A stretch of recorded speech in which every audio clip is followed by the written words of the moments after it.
Isang mayaman na beauty queen na sunog sa car crash bago niya nasabi sa kanyang boyfriend ang kanyang sikreto. Isang car crash ang nangyari sa Danshui, New Taipei City sa Taiwan madaling araw noong Miyerkules. Isang mamahaling sedan ang sumabog matapos itong bumangga sa isang traffic divider.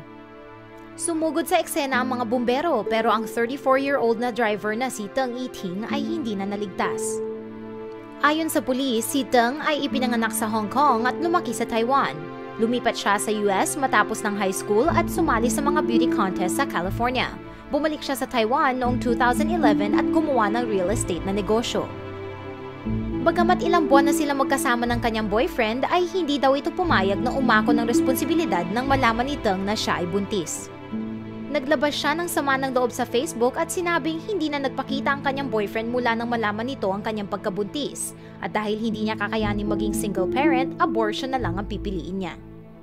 Noong Miyerkules na madaling araw sa bahay ng kaibigan ni Teng, tinawagan ni Teng ang kanyang boyfriend para puntahan siya at pag-usapan ng abortion.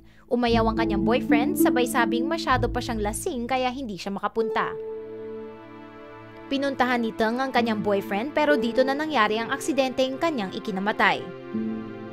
Dumating sa eksena ang kanyang boyfriend pero hindi ito lumapit para makita ang kanyang nasawing girlfriend. Sinabi niya sa pulis na hinihintay niya si Teng sa kanilang bahay at hindi niya inaasahang mangyari ang ganito. Ang kapatid na lalaki naman ni Teng ay sinisi ang kanyang sarili dahil hindi na nasamahan ang kanyang kapatid.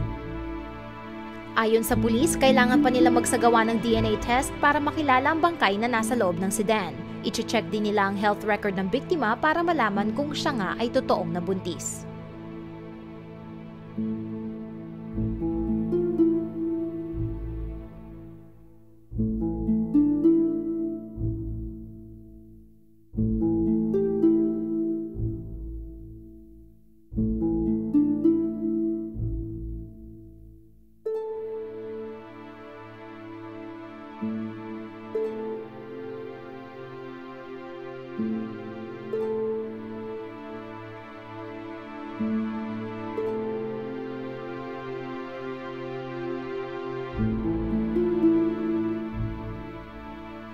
Thank you.